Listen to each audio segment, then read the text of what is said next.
And with that, we conclude the checkpoint. So I'm going to kick it over to Frank for the patch notes. What's been going on in the news? Yeah, so we have some news this week, guys. We have some news that I'm going to be handing off over to Sly as well. But first, we all reacted to the PlayStation State of Play this week. Right. There is an episode coming out. I don't know if it's already out. You can watch it. Already out? Yep. Yeah, we got claimed on it. Thank you.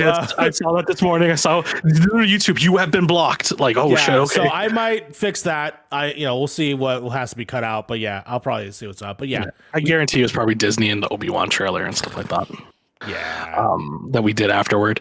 But yeah, so our first article this week comes from PlayStation blog themselves, Kristen Zitani. PlayStation State of Play March 2022 recap. So peeps, this week Sony announced that they will be having a State of Play for upcoming games from Japanese dev side of things. Of course, the team here at Point in Progress already reacted to it. There was some new, some old, and some we didn't see coming at all. Here's a little recap of that State of Play. So since we already reacted to this, I'm just going to kind of go through this really quick here. We saw Exoprimal, a dinosaur co-op horde game from Capcom, coming in 2023. I'm actually kind of excited for this.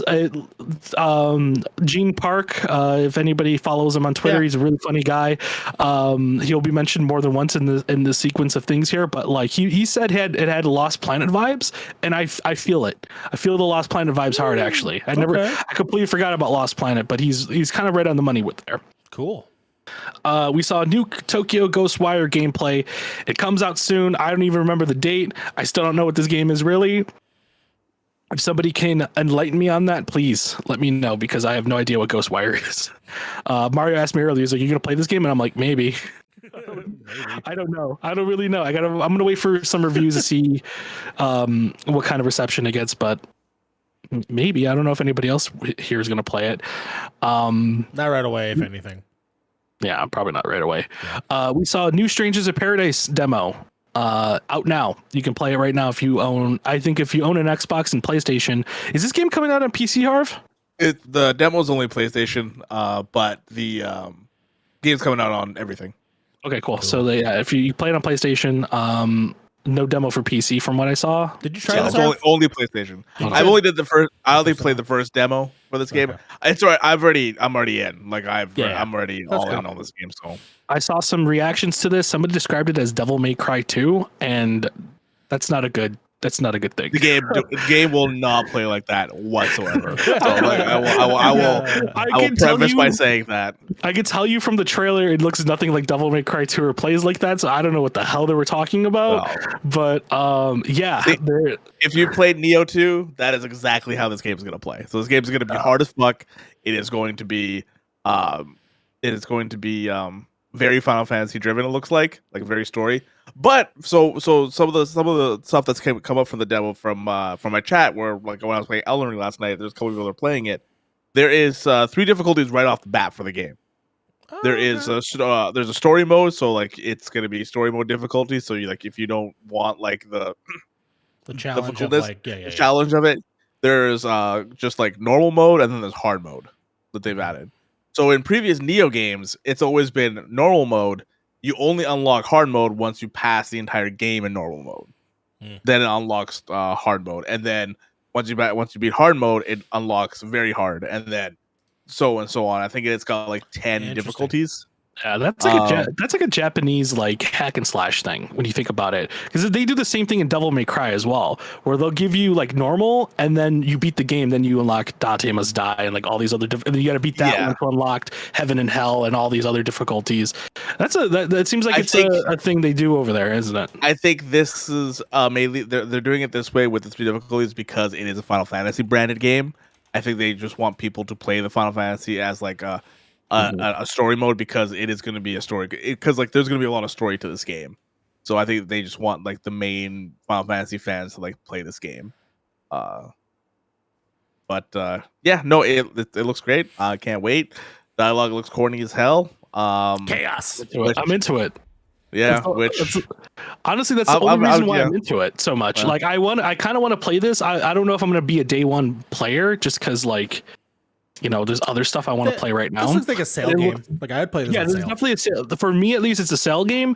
Not because it looks bad or anything like that. It's just because there's other things I want to buy before it. Yeah. But it looks goofy, and I love that. That's the reason I love games like Devil May Cry, because it's very much a protagonist who just doesn't give a shit how powerful anything is around him. He's just like, I'm just gonna fight. The combat is deep as fuck. Like there is a lot of customization in this combat. Because there's different jobs you can play, and each job's gonna have its own skill tree, and it's got its own primary, like it's got its own first job, second job kind of thing too, depending on what weapon you're using as well. Depends on what job you're gonna be playing. So there's just I'm gonna be a red mage. It's gonna be great. I'm gonna be a samurai. Cool. But anyway, we got another look at Forspoken, which has been delayed, right? Yeah, it's been delayed to October. Right? Yeah, I want a game. I want October. Looks really cool. Yeah. Not much gameplay showed off that we haven't already seen. Stuff we haven't already seen. The fucking honestly, this is the best it's looked in my opinion. From what I've seen from previous things. I think this kind of puts me into like, okay, maybe I will actually play this game day one. Yeah, I'm in full stop. The story looks exactly like my shit. It's Wizard of Oz, Page Master, Warriors of Virtue. I'm totally into that. But also, they did the fucking freeze slide boogie board thing. I'm totally down. You got me on traversal. You got me on the particle effects of the game. I'm really excited to blow my Xbox apart with that for specifically. This will be our, at least for right now, at least where we are right now in gaming, our first real game in the UE4 engine.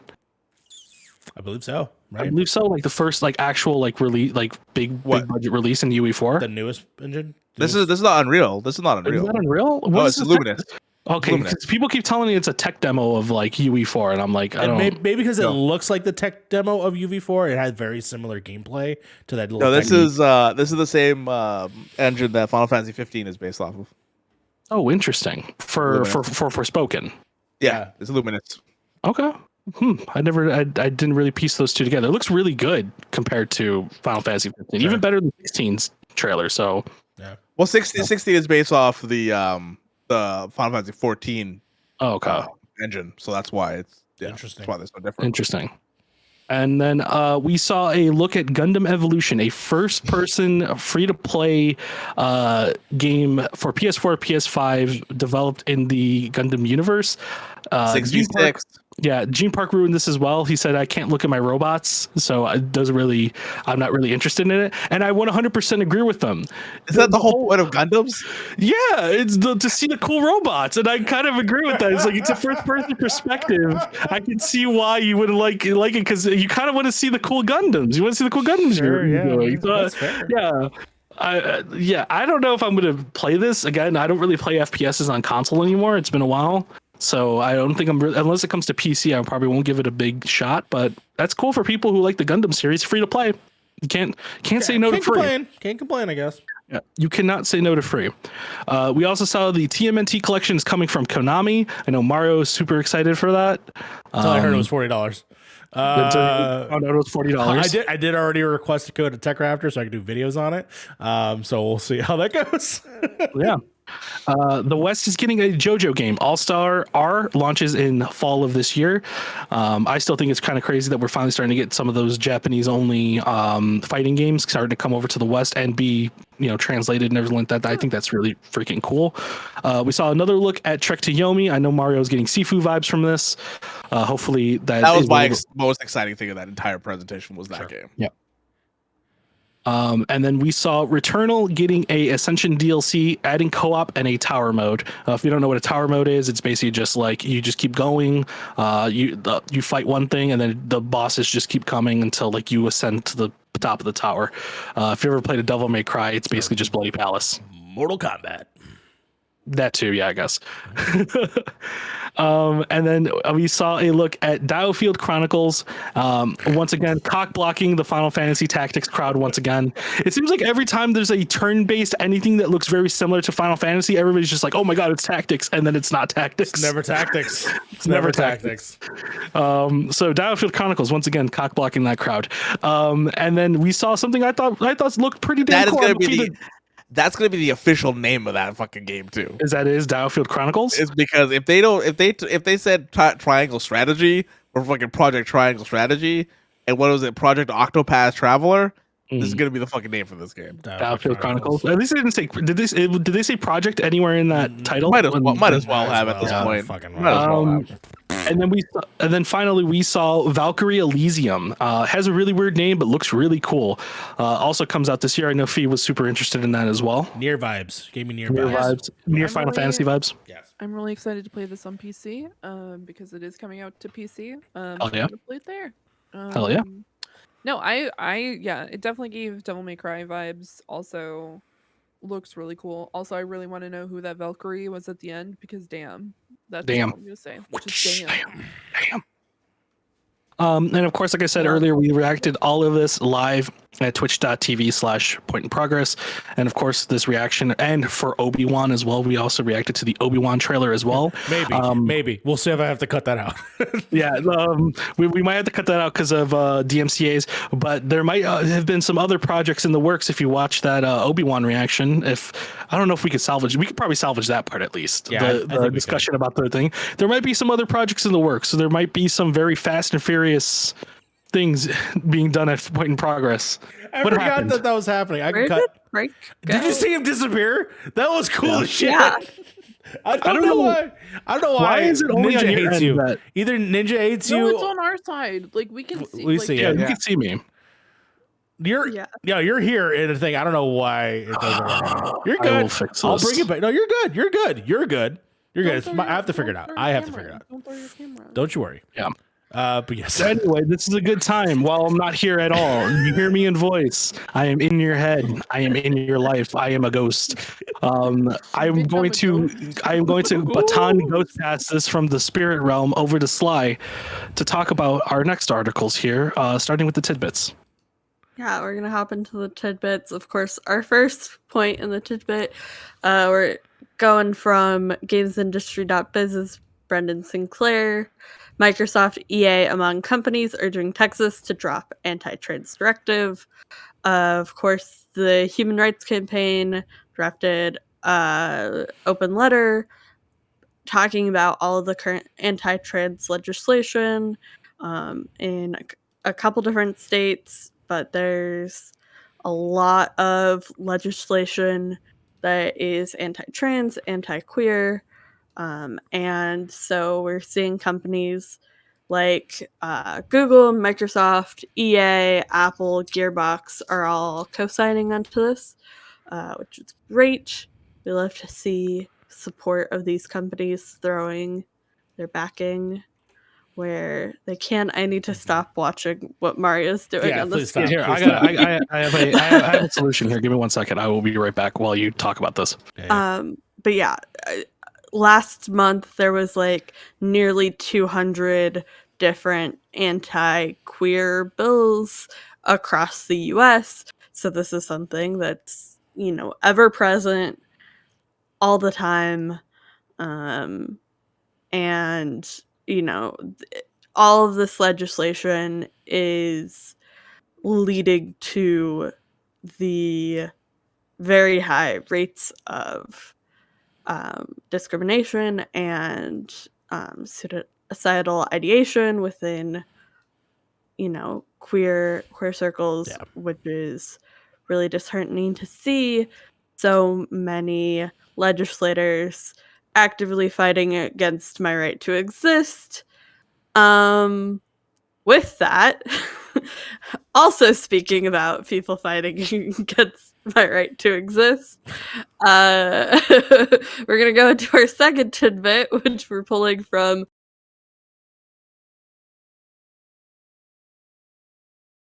Disney censors saves her Sly's voice is doubling from somewhere. From Frank. I got it. I'll fix it. I'm back, by the way. I don't know if that's on Twitch. Frank left and came back. That's all. There we go. Okay. I fixed Sorry, it. sorry, Sly. You're all good. You're all good. Okay. Variety's Adam B. Very and Angelique Jackson wrote Disney censors affection in Pixar films, according to letter from employees. This is, of course, talking about the open letter from Pixar employees that was in reaction to Bob Chapek's statement regarding the Don't Say Gay bill in Florida. And the employees, please go read the article, read the full text of their statement. Yes. They made very strong arguments countering all of his claims in his statement. But I just want to read the ending because it's very powerful and I want to put it out there. So at the end of their open letter, they said, "This matter is not something that can wait until Reimagine Tomorrow in April or Pride Month in June. This matter needs to be addressed now. This is urgent. 42% of LGBTQIA plus youth seriously considered suicide in 2021, including more than half of transgender and non-binary youth, with a large factor being the lack of support that these discriminatory legislations enable. Disney claims to care for the welfare of children, but supporting politicians like this directly hurts one of their most vulnerable audiences. There are lives at stake, and Disney support could save those lives." Quote, "We still have more work to do," your email said. This is that work. So major shout out to the queer employees at Pixar and their work drafting this letter in response to Bob Chapek's pledge. I also want to note that he announced that they would donate to the Human Rights Campaign, and the HRC came out and said they'd refuse the donation until meaningful action is taken to combat the legislation. So, mad respect, you can't just throw money at a problem from both sides and pretend like you're doing something to fix it. And with that, Frank, take away the rest of the tidbits. Yes. Okay. Now that I've got my camera situation fixed out. By the way, screw the Logitech Stream Cam. It's a piece of shit. So our next article in our tidbits here comes from comicbook.com. This was actually brought up to my attention from Fee here. Mark Deschamps is the article writer. Final Fantasy XIV no longer supported on the Steam Deck. So Final Fantasy put out some very weird updates this week. Some I don't know if they're good. I really don't know how Steam integration really helps me out, other than obviously being secure. But I usually have two-factor on in some way, so I guess it makes it a little bit more secure. But apparently with the new update to Final Fantasy, you can no longer play Final Fantasy 14 on the Steam Deck anymore, which is a bummer because as someone who plays Final Fantasy, I was kind of looking forward to the random shit that I don't really need to sit at my computer for, like foraging or something like that, to do on the Steam Deck. You know what I mean? While I'm in my bed and hang out. You know what I mean? Stuff, not obviously not raiding and stuff, but be able to do that. But it kind of sucks. Hopefully that integration comes back. Did you guys see any kind of reasonings as to why they did that? Other than, I would guess, maybe I think it's just a hot fix. So they just fix some stuff that just doesn't work on the Steam Deck, and they'll fix it. They'll fix that. Yeah. Do you think the integration would be coming back? Yeah, the integration will be back. I think it's just they probably fix something in the game and they put something for, because the Steam client for Final Fantasy is very finicky. I think Fiona and I are the people that use it, right? I don't know if Frank, you use it as well. Yeah. So the three of us use it, right? It's very weird because once you buy it on Steam, you can't play this game anywhere else. You have to buy a separate code if you want to buy it. If you want to play it off Steam, which is it locks you into the platform. Yep. So the integration with the Final Fantasy launcher and Steam is very weird. So I'm guessing since it was working before, they probably added some hot fixes to the game, because I know they just had an update this last little while. They had like an 8-hour maintenance or something. So I'm guessing whatever they did there kind of messed with that, and then they'll probably add it again on either when 6.1 comes out. Yeah, they broke our Final Fantasy 14 launcher. They broke our login very fast. So I guess we'll see what comes out of that. Fee, did you have anything to say on that before I move on? Well, I know I was experiencing some issues with my Final Fantasy after the update on Monday. I actually got locked out. Oh, that Trying sucks. to change my password on two-step verification and everything else. Maybe it's for the best. You never know. Okay, thank you. The all those like launchers that we use, like the Dalamud launcher and stuff, they all break on the first day when the patch comes out. Yeah, well, it thought that I was trying to hack into my own account because I was using that launcher, so Yeah. that was fun. So no, I'm not really shocked. Because like Harv just said, the special launchers that some of us use to just automatically get into the game, usually break day one, and can only assume that this stream deck is like the Steam Deck is going to change, or at least that's going to get updated so we can actually use it that way. Because the Final Fantasy 14 team seems to like really want everyone, like, if like they want everyone to have access to be able to play, and if that means things like giving like the ability to play on the stream deck, so I can see them fixing it over the next few weeks, who knows. But I'm definitely interested to see what they do with that, because it'd be kind of weird. I know there are some games that just don't work on the Steam Deck right now, but who knows? Yeah.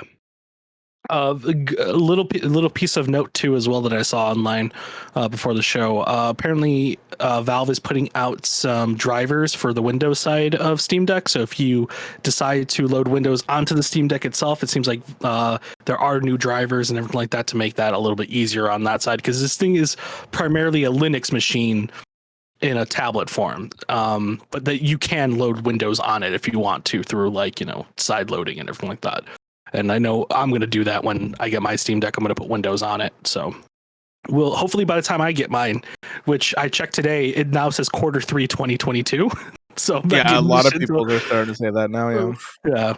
So I'm not getting that shit till the end of the year, which is fine. I honestly don't think you're going to get it till next year now at this point, because I think they'll delay it one more time. Maybe. I hope they don't. I mean, chip shortages. Don't put that evil on him, Ricky Bobby. Don't put that evil on me. I think because of chip shortages, they'll probably end up doing that. Well, I really do hope they don't, because I want my Steam Deck, man. It looks so cool. It looks so cool. Everybody I've seen use it. It looks so damn fun to use. It does. It does. It looks too. I'm actually this thing actually gets me excited too for like playing games off of. Yep. The only big initial thing I've seen on it that's bad is that, of course, thumbstick wear. But what's nice about this version of the Steam Deck, at least right now, is that it seems like it's not a soldered in thumbstick module. You can just hot swap a new one into there, and then apparently Valve is going to be selling those, so then you can buy those and hot swap it in. So it's not going to be like you buy a Joy-Con, you got to throw it out because it's drifting. Once this thing drifts, it seems like you just hot swap a new one in. From what I heard, the battery's not great on it either. Yeah, well, so the battery's not good, but in comparison to like what else is in its competitive field, like with the other ones like GPD and all these others that are trying to do the same thing as Steam Deck, those only last for like 2 hours. That's what they said for this one, right? 2.5 hours, I think. I think you can get up to like 5. It's definitely double the time of what is out right now. It's from better, what I've seen from like Linus Tech Tips and stuff like that. It's better than like even the Switch. Like depending on the game that you play, also yeah. On it. So if you play indie games, this is gonna be a blast for you. But if you play like heavy duty Call of Duty, Elden Ring, then you can see. It's like Breath of the Wild lasted me like 2 hours, but if I played like an indie game, it lasted me like 4.5. Yeah, 4.5. Yeah. You'll probably be laying in your bed plugged in anyways. Yeah. Type C, right? Is it Type C? So it's Type C. It does have docking support. The official dock is not out yet from Valve, but it will have docking support, so you can dock it to a TV. And then I don't know if you could play at a better resolution with that. I don't think it's like a Switch where like it'll bump the resolution. I think this is like 800. I wonder if it'll let you connect a PlayStation controller to it and stuff. It should be able to. It should run just like a normal PC, and if it runs anything, okay. If it runs anything like as long as Steam has the drivers, which it does, it should work just fine. Cool. Yeah, because then you could dock it and then just use an Xbox controller. You can plug it in, or I believe it has Bluetooth as well, so you can Bluetooth into it. Yeah, that's good. But yeah, on that note, our next article comes from loyat.net. I don't know what this website is, but this had a really good title for it. It comes from Ian Chi on that website, and that is Ukumi Nakamura unveils her own studio, Unseen. So we talked about this a little bit earlier during the PlayStation part about Ghostwire Tokyo. So the original creative director of this, who announced the game at the time during E3, who became a big fan favorite of everybody, just because she just seemed like a really cool person. You don't see a lot of that enthusiasm on the E3 stage, and she definitely brought a lot of really different enthusiasm, specifically from Japan, right? Yeah. And so she started her own studio. We all know that she had left Bethesda over there, or Tango Gameworks actually specific, and decided to go do her own thing. She's now announced that she has her own studio that is going to have games being developed, but also is going to be focusing on things other than games. My guess on it is there will be also like anime stuff, maybe manga and stuff like that. If you look at the pictures, kind of like were announced with that, it looks very like they're going to be doing some maybe animation and stuff like that more than gaming, but it seems like they will have a gaming focus, part of the studio as well, more than likely on the indie side of things. But yeah, no, that's good for her. I know she was, kind of missing there for a little bit, and Ghostwire was kind of that thing that, she kind of helmed. So I guess we'll see how, I don't think we've seen any other games from her before. So I guess Ghostwire will be our first, I don't know how much that game has changed since she left, but our first little foray to what could be Unseen Studios. The joke has passed, but I was going to say, she hasn't been unseen for this long, then they would have got a reaction that would be better than what's happening right now. Okay, I'm going to stop. You gotta roll that. I was gonna keep it silent. Can we can we put in some crickets in post, please? I'm not editing that. No. I'll do an edit. It's just gonna be crickets. And it's gonna be I'll send you the assets. I'll let you do it. Release the cricket cut. Yeah, I need the cricket cut. I'm just gonna insert some Always Sunny in Philadelphia. Put some Curb Your Enthusiasm ending sound in there. Our next tidbit this week comes from Kotaku's Isaiah Colbert. Overwatch 2 beta launches in April will lack PvP. So I know this is a very big in a lot of the, we've all played Overwatch here at some point or another, and it's fine. It's been kind of dead. Nobody's really known what's going on with it for the last, I would say, 6 to 8 months. Yeah. And now it seems like that there's been an acquisition with Microsoft, and it seems like it's kind of been kicked in a little bit more of a high gear, and we're going to see a beta in April, which is, I guess, a good sign for a beta that is only available to pro players and devs. Is it only available to pro? There was a sign up thing though, but that's for the later on one. This one's only for pro players and devs. Okay. Well, I guess there's a beta in April for only devs and stuff like that. I know you can sign up for something, I guess. Yeah. I thought it was for the beta in April. That's what everybody on Twitter kind of made it seem like it was. So, I just have a couple things on this specific one. Totally okay with it being separate because eventually it'll just come together and be a live service. That's totally fine with me. Yeah. Also, I did want to say shout out to the writer of this. He's actually a friend of the show, so we might actually have him on the show one day. We've really actively talked about it, so I would love to talk to him with it. All right, cool. Isaiah Colbert, if you're out there, come on the show. We'd love to have you. Your article writing skills are very good. And then our next article comes from IGN's Joe Screbbles. Xbox, PlayStation, Nintendo, and many more halt games in Russia and Belarus. So this is just another quick update on what's going on in Ukraine and going on that side of the world. Before we had announced that at least Xbox and PlayStation, as well as some other studios, have announced that they were gonna sever ties in selling any kind of games over there. It seems like Nintendo has now joined that as well. So good for Nintendo. Thank you for jumping in on the fight. Just want to add, pirating video games and movies is terrible, and fuck you. That's all I'm gonna say. Let's continue on. If you want to see the Batman, stop your fucking war. Yeah.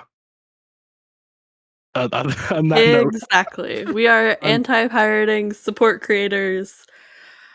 Only steal from large corporations. Yeah, and we're also pro Batman. Like Warner Brothers. Yeah. This one's for Harv. This one's for the Harvs out there, the Zarvs. Digital Trends, D'Angelo Epps writes, Elden Ring's launch is the second most successful in the past 12 months. You know what is behind What is it behind? Hmm. Is it Call of Call Duty? of Duty. Oh, The Oh, only fucking thing that rip. made it was Call of Duty. fucking Which is fucking 07s. insane. 07s in chat, boys. He lost to Insane. Call of Duty. But you always lose against Call of Duty. You That's always just lose how to it Call goes. of Duty. Yeah. Everybody loses to Call Yeah, of Duty. but how insane is that from a single player game being second place compared to everything else that's come out in the last 12 months? That's pretty good. I will have to admit. For a Souls game too. Yeah, this is definitely one of those things where like it's definitely been hyped up to a point where like everybody was kind of like itching for it, you know what I mean? And you know, with lackluster other launches like Cyberpunk and all these other RPGs that were supposed to be good time sinks for people, I could imagine people were really kind of foaming at the mouth for that Elden Ring before it came out. So I'm glad I'm glad Souls games are alive and well and selling pretty goddamn good. Surprised Call of Duty is selling as good as it is, because every time I hear about Call of Duty, someone's just complaining about it nowadays. They're not really loving it. So yeah, and our last tidbit this week comes from IGN's Ryan Luston. He writes, Ewan McGregor says there is now a wave of positivity about the Star Wars prequel trilogy. I kind of like this. We love to see it. Yeah. Hating things is no longer cool. Enjoy what you enjoy, and don't give a fuck what other people enjoy. I definitely don't like everything that the prequel trilogy did, but they definitely had some cool things in there that I would love to see more of. And this is definitely one of those things that I would like to see more of. Obi-Wan Kenobi. And I'm glad, I'm glad Ewan McGregor himself is just like, yeah, dude, at least nobody is like stopping me on the street telling me Star Wars sucks.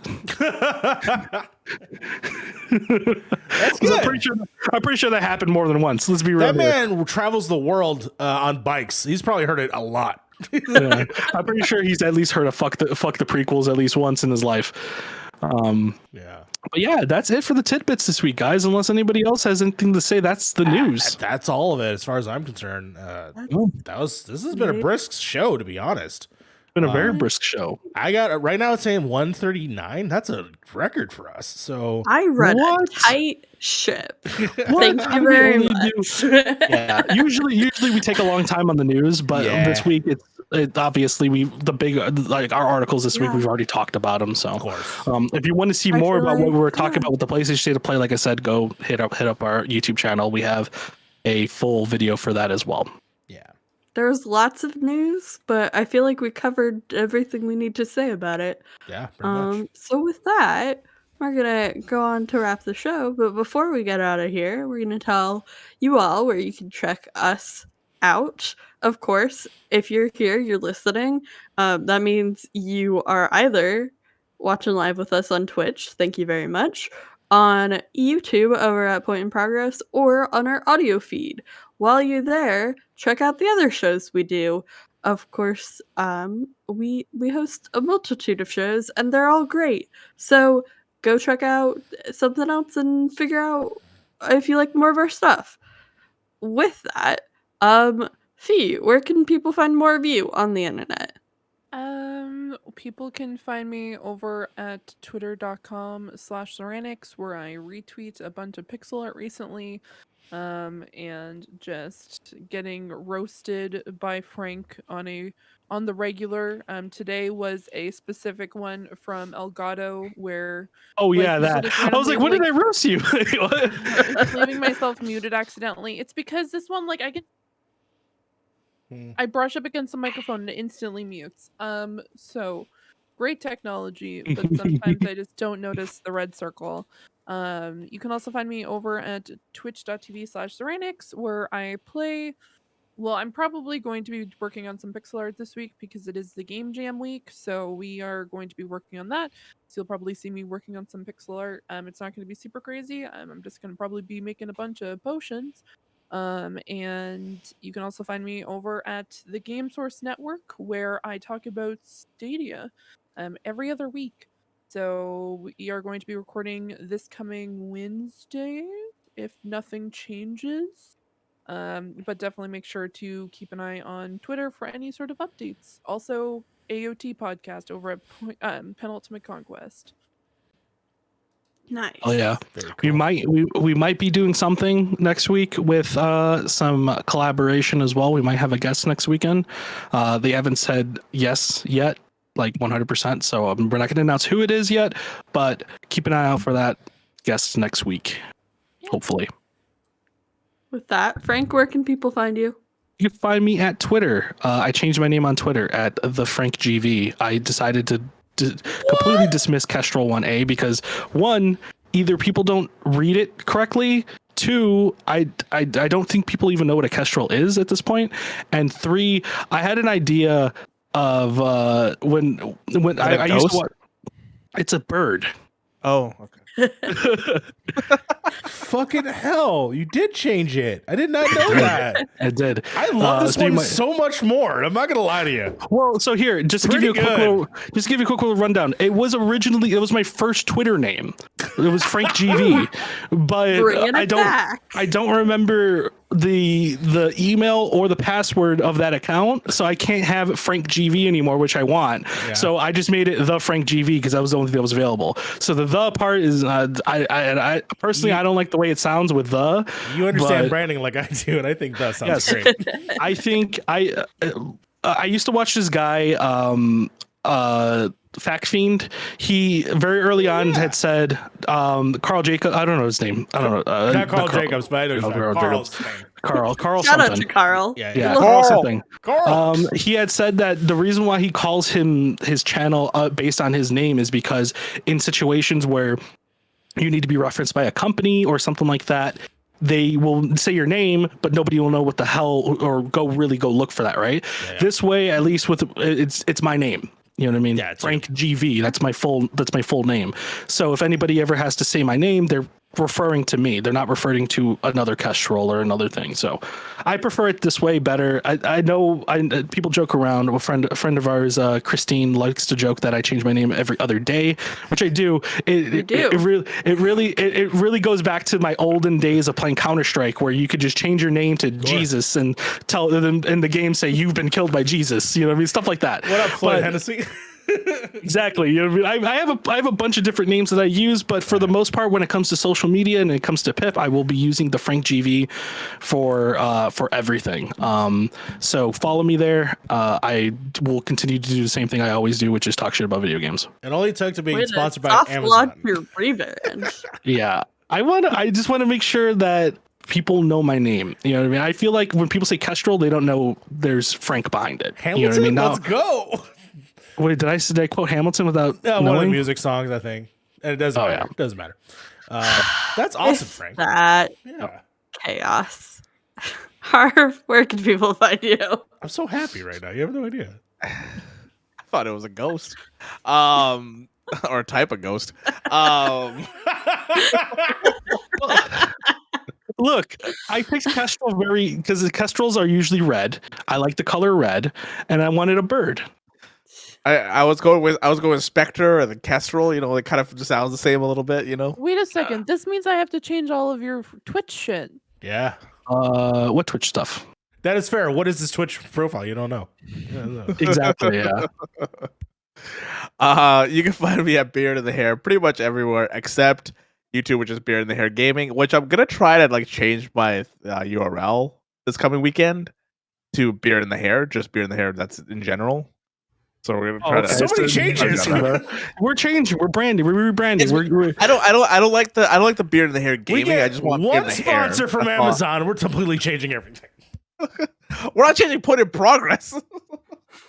That's staying the same. That's sad if you want to. Let's switch it to the point in progress, guys. Who wants to do that?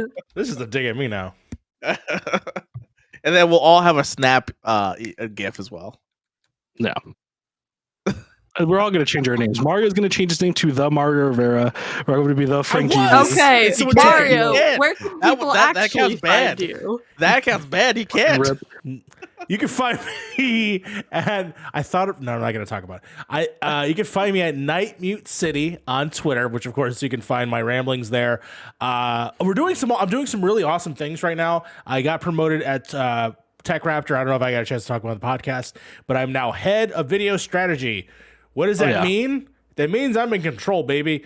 I can make decisions. And so right now you can see the very first thing of those decisions is I'm bringing on other people and giving them opportunities. The very first thing, Tiffany, Australia, community member, chat, had awesome person around the net, did the very first video that I did not do, which of course is awesome.